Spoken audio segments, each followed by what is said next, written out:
Annyeong Haseyo from Korea.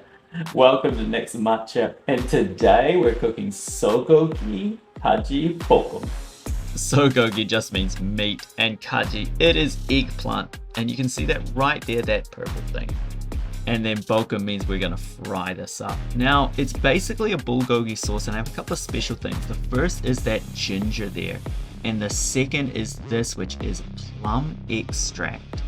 And that'll add a very nice sweetness to the almost sort of bulgogi sauce. Try it out, let me know how it goes. Here's the rest of the ingredients. As usual, if you're interested in Korean cooking or culture, hit that subscribe button. This time I'm cooking this delicious dish at home, but other times I'm also sharing my experiences out and about on the streets of Korea. So check out this video, see what else you like, and if you're interested or have any questions, just let me know in the comments. Have a great day.